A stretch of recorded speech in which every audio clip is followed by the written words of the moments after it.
I don't know how we actually openly go and defy this idea that we don't give Putin the fact that he is in control of a nuclear arsenal, that we want to sort of pick that fight and battle that's been going on for a long time there. And I just wondered, as president, how do you manage that? You know, Putin every day says, I want to settle the war, let's negotiate. And Zelensky has said, we're not going to negotiate. But Zelensky didn't start that way. I don't want to, belabor the history, but Russia was invaded 3 times through Ukraine. The last time Hitler killed 1 out of every 7 Russians.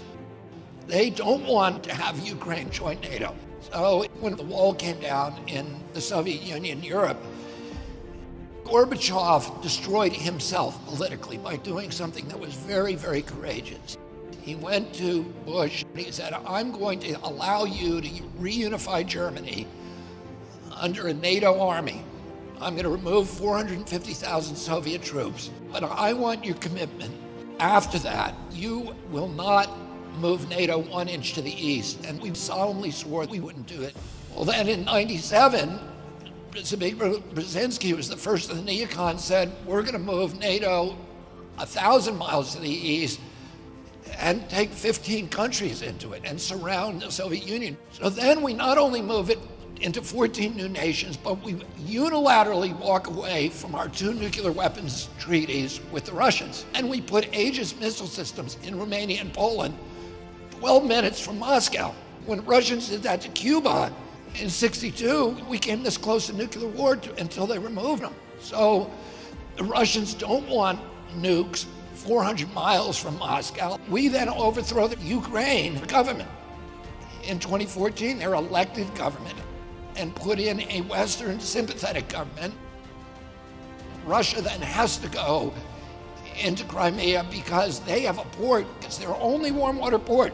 And they know the new government that we just installed is going to invite the US Navy into their port. So Russia then went into Crimea without firing a shot, because the people of Crimea are Russian. Then the new Ukrainian government we installed started killing ethnic Russians in Donbass and Lugansk, and they voted to leave and join Russia. Putin said, I don't want them. Let's give them protection and give them semi-autonomy and make an agreement to keep NATO out of Ukraine.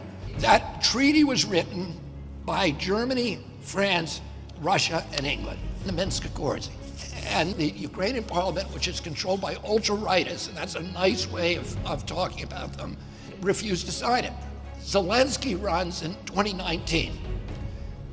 He's an actor. Why did he get elected with 70% of the vote? Because he promised to sign the Minsk Accords. He promised peace. He gets in there and he pivots. Nobody can explain why, but we know why. Because he was threatened with death by ultra-rightists in his government and a withdrawal of support by the United States by Victoria Nuland, who's the leading neocon in the State Department. We told him he could not sign it. So then the Russians go in, they don't send a big army, they only send 40,000 people. It's a nation of 44 million people. They clearly do not intend to conquer Ukraine, but they want us back at the negotiating table. We won't allow Zelensky to go back, so he goes to Israel and Turkey and says, will you please help me negotiate a treaty? The Russians just want a guarantee that Ukraine won't join NATO. Zelensky signs the treaty, Putin's people sign the treaty, and Putin starts withdrawing the Russian troops in good faith. And what happens? Joe Biden sends Boris Johnson, the British Prime Minister, over to Ukraine in April and forces him to tear up the treaty. And since then, 450,000 kids have died who none of them should have died. For every 1 Russian that dies, 5 to 8 Ukrainians die, and they don't have any men left. You know, we're giving them all these weapons, but they don't have men left. It's a catastrophe, and we look kind of like the aggressor. That's the way the rest of the world sees us. Please go to Kennedy24.com.